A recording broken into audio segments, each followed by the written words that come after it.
Hi friends, അപ്പോൾ ഇന്നത്തെ കുട്ടി കുട്ടി വിശേഷങ്ങളടങ്ങിയ ഒരു വ്ളോഗ് കണ്ടാലോ. അപ്പോൾ രാവിലെ ബ്രേക്ക്ഫാസ്റ്റിന് ഇടിയപ്പം, നൂലപ്പം എന്നൊക്കെ പറയുന്ന ആ സംഭവം മുട്ടക്കറിയായിരുന്നു കേട്ടോ. പിന്നെ ടിഫിനിലേക്ക് പാസ്ത കുക്ക് ചെയ്ത് വെച്ചിട്ടുണ്ട്, ചോറ് റെഡിയാവുന്നുണ്ട്, പാസ്തയിലേക്കുള്ള ചിക്കനും കുക്ക് ചെയ്യാൻ ഇട്ടിട്ടുണ്ട്. അപ്പോഴേക്ക് 6:45 അവനിങ്ങ് എണ്ണീറ്റ് വന്നു. പിന്നെ ഞാൻ എടുക്കണമെന്നുള്ള ബഹളത്തിലായിരുന്നു. അങ്ങനെ പിന്നെ ആകെപ്പാടെ ഹറിബറി ആയിപ്പോയി. പിന്നെ ചിക്കൻ കുക്ക് ചെയ്തതൊക്കെ ഒന്ന് ഷ്രെഡ് ചെയ്തെടുത്തു, ഒന്നുകൂടെ മസാലയൊക്കെ ഇട്ടൊന്ന് ജസ്റ്റ് സോട്ട് ചെയ്തെടുത്തു. അതിനിടയ്ക്ക് വൈറ്റ് സോസ് റെഡിയാക്കി, അതിലേക്ക് പാസ്തയും ചിക്കനും ഒക്കെ ഇട്ട് കൊടുത്തതാണ്. വൈറ്റ് സോസ് പാസ്ത റെഡിയാക്കി എടുത്തിട്ടുണ്ട്. അപ്പോൾ ജോനയ്ക്ക് ചിക്കൻ കറിയും ചോറും പിന്നെ വൈറ്റ് സോസ് പാസ്ത അതായിരുന്നു. അപ്പോൾ പിന്നെ അവളെ ഡ്രോപ്പ് ചെയ്യാൻ വേണ്ടി ഞങ്ങൾ പോയി. തിരിച്ച് വരുന്ന വഴിക്ക് അത് ഗ്രോസറി കയറി ബഹളമായിരുന്നു, സാധനം വേണം. അപ്പോൾ അങ്ങനെ ഒരു മുട്ടായൊക്കെ മേടിച്ചു കൊടുത്ത് കൊണ്ടുവന്നു. പിന്നെ ഇവാനി റെഡിയാക്കി അവളുടെ ടിഫിനിൽ കുറച്ച് ചിക്കൻ കറി ഷ്രെഡ് ചെയ്തതും പിന്നെ കുറച്ച് പാസ്തയും കുക്കീസാണ് സ്നാക്സ് ആയിട്ട് എടുത്തത്. അങ്ങനെ ഇവാനിയെ ഡ്രോപ്പ് ചെയ്യാൻ വേണ്ടി ഇറങ്ങാൻ നിന്നപ്പോഴത്തേനും അവൻ അച്ചാച്ചൻ ഇപ്പോൾ കൊടുത്ത ഒരു ടോയാണ്, അതാണ് ഇപ്പോഴത്തെ ഒരു ഫേവറേറ്റ്. അപ്പോൾ അതും കൊണ്ട് പോയേ പറ്റുള്ളൂ. അങ്ങനെ വാശി പിടിച്ച് ഒരു രക്ഷയില്ല. സമയം പോകുന്നത് കണ്ടപ്പോൾ പിന്നെ അതും കൊണ്ടുമാണ് ഇറങ്ങിയത്.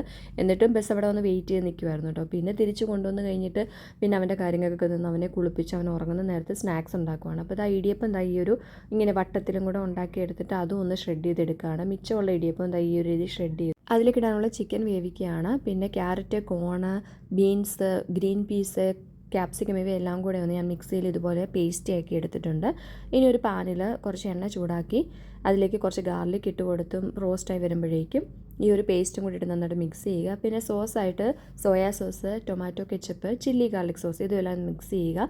ചിക്കൻ ഷ്രെഡ് ചെയ്തതിലേക്ക് അത്യാവശ്യം നമ്മുടെ ഇന്ത്യൻ മസാല എല്ലാം കൂടി ഒന്നും കൂടി ഒന്ന് സോട്ട് ചെയ്തെടുക്കുന്നുണ്ട്. അപ്പോൾ ഇത് നന്നായിട്ട് പേസ്റ്റ് നന്നായിട്ട് വെന്ത് കുറച്ച് ഉപ്പൊക്കെ ഇട്ട് നല്ല കുക്കായി കഴിയുമ്പോഴേക്കും ഈ സോസും കൂടി ഇട്ട് കൊടുത്തിട്ട് നമ്മുടെ ഇടിയപ്പവും കൂടി ഇട്ട് കൊടുക്കുക. എന്നിട്ട് ഇങ്ങനെ ഇളക്കാതെ ഇങ്ങനെ കുറച്ച് സൈഡിൽ നിന്ന് ലിഫ്റ്റ് ചെയ്ത് മിക്സ് ചെയ്തെടുക്കുക. ഫൈനലി ചിക്കനും കൂടി ഇട്ടെടുക്കുക.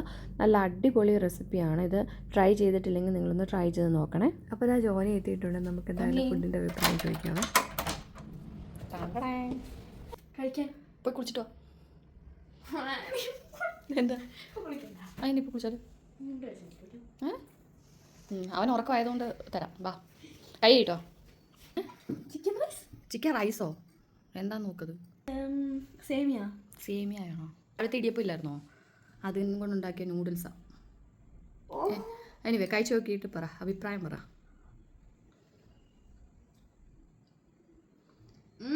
എന്തൊക്കെയുണ്ട്? ചിക്കൻ ഉണ്ടെന്ന് കണ്ടു. വേറെ എന്തെങ്കിലും ഇൻഗ്രീഡിയൻസ് ഉണ്ടോ? കെച്ചപ്പ്. ഓക്കെ, ചിക്കനും ടൊമാറ്റോ സോസും പിന്നെ അത്രേ ഫീൽ ചെയ്യുന്നുള്ളൂ. എന്നാലും അതിനകത്ത് ബീൻസ് ഉണ്ട്, കോൺ ഉണ്ട്, ക്യാരറ്റ് ഉണ്ട്, ക്യാപ്സിക്കം ഉണ്ട്, എല്ലാം ഉണ്ട് ഇതിനകത്ത്. കോൺ യെസ്. ഇതൊക്കെ അരച്ച് കലക്കി ഇട്ടേക്കോ, ഞാൻ വീഡിയോ കാണിച്ചു തരാം. ഓക്കെ, അപ്പോൾ ഈ റെസിപ്പി ട്രൈ ചെയ്യണേ. Thank you.